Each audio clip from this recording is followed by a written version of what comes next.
Hello friends, welcome to Melissa's Musing. So yesterday, all of my friends in Hawaii got a really disturbing message that there was a ballistic missile headed towards Hawaii and to take cover. Holy moly. What a way to really be reminded of the urgency that life is and the blessing that every single minute that we have is. And as I didn't even hear about it until last night, as I'm going through my Facebook feed and I see all of these horrific screenshots and panicked messages from friends, and I was like, holy crap. First of all, what a massive mistake, but we don't have to get into that. It really, though, resonated with me that we get to totally live a life of urgency as if every moment is truly our last, and ensure that we're doing the things that make us happy and are fulfilling to us every single day. Because man, it is quite literally a reality of our life right now that we could get a text like that at any time. Holy shitballs. And it made me really reflect and have a lot of gratitude around the life that I'm creating and the life that I'm trying to, or that I get to inspire others with to do the same, to really follow their dreams and to do what they want and to do it with urgency and vigor and excitement every single day. Because man, if you are stuck behind a computer screen from Monday through Friday at a job that blows, that you hate, you get to shift that, man. If you are spending your weekends dreading being back at work on Monday, if you're in a city that you despise, like I used to wake up at 5 a.m. and hate shoveling my driveway. Like there was nothing worse for me. So guess what? I got to move. I got to start really creating the life that I wanted to live.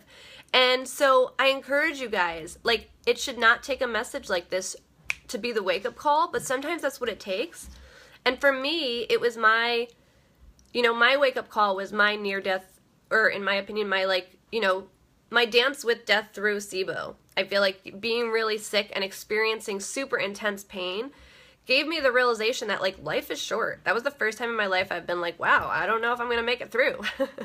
And so it gave me a totally new outlook on life in an effort to like live urgently, to be doing things literally every minute of every day that are fulfilling. Now granted, we all have like the bullshit that we have to deal with, and in our, for instance, like our business, there are definitely things that I don't love. But in the big picture, the grand scheme of things, every single day I'm working towards my goals and I'm working to achieve those goals. And it is so incredibly fulfilling that this is why I do Melissa's Musings, to try and in an effort to inspire you guys to really live the lives that you want to live too. But that message yesterday, seeing the screenshots and the pictures of the the iWatches or whatever, like seeing that message hit so many people in Hawaii to the point where like people were running. It was chaos. It is so disturbing that like this is the world that we live in, but we get to totally live life to the fullest in urgency with vigor every single day.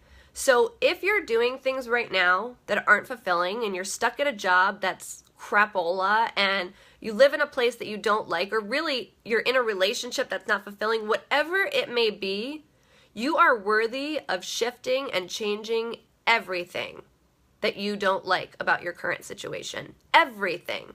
It doesn't matter who it may potentially hurt, because you need to ultimately look out for you. It doesn't matter if you don't have another job lined up. It doesn't matter, because life is short, and we could realistically, without even knowing it, today all just have an hour left.